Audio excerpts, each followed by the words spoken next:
Hi, it's Ahmed, coming to you from the top of Mount Charleston here at Mary Jane Falls. Absolutely beautiful, beautiful place.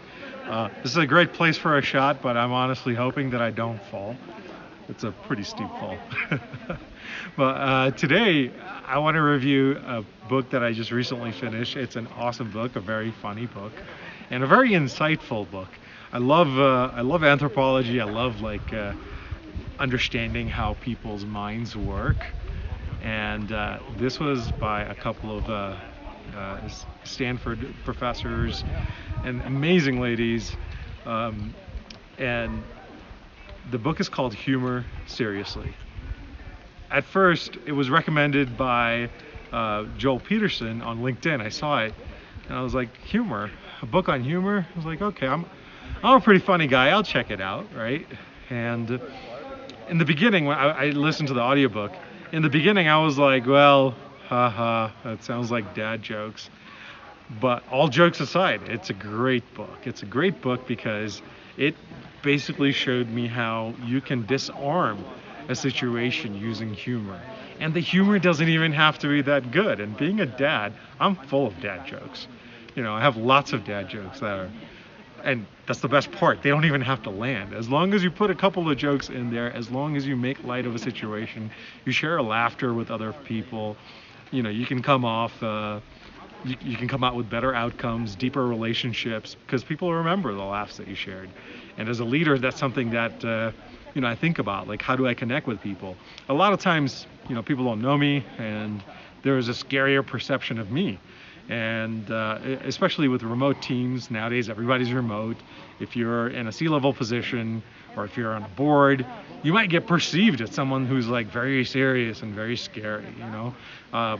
Some of my employees and some of my colleagues have named me Darth Vader. You know who you are. So I'm not Darth Vader. I try to inject a little bit of humor now. Now I try to do it a little bit more deliberately.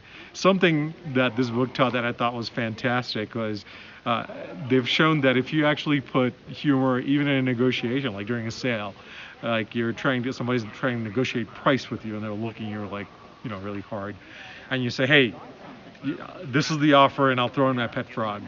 So when somebody made a joke as simple as that, they ended up getting significantly more than bargaining back and forth. And to me, I was like, that's crazy. I need to put a joke in every one of my invoices. They'll get paid.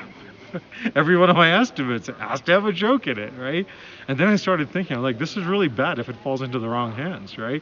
Imagine your term sheet coming with a joke. If you're a founder, you get a term sheet from a VC and it says, aha, I'll throw in my pet frog. It's like, okay, I guess you get more percentage of my company. Anyways, it was a really fun book to listen to. It was a fun book to, it was a fun book to, think about, because they break down the structure of humor, what makes something funny, recall. I guess the only downside to the book is now when I hear jokes, now when I hear comedians, right, it's like finding out how magic happens. And now when I see comedians do certain things like recall, like they'll make a joke and then they'll like bring it back later, now I'm like, oh, now I know which structure this fits into. That kind of makes the joke a little bit less funny. But anyways, it's still a great book if you're a business leader, or if you're in an organization where you want to get some more levity into your organization, as the authors say. Excellent book to check out. As a matter of fact, if you just want overall more positive in your organization, good book to check out. In the end of the book, they actually delve into inappropriate humor, right? So humor it's not always funny, right? Inappropriate humor, that helped me a lot too, because I realized sometimes, like, I think I'm a funny guy, but sometimes, like, it's inappropriate when the humor is coming from someone like, if the CEO is making fun of somebody else, but they're not making fun of that person, right? And it's a one-way thing, that's not appropriate humor.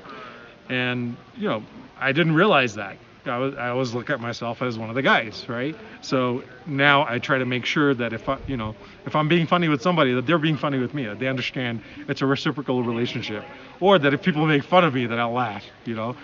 Make sure that people understand it's okay. right? It's okay to have fun. It's okay to be casual and share laughs together. So I highly recommend the book. The book, again, is Humor Seriously, and you have to appreciate the humor of this situation. I am absolutely terrified of sitting on this rock, and like there's like nothing behind me. So thanks for checking out the video.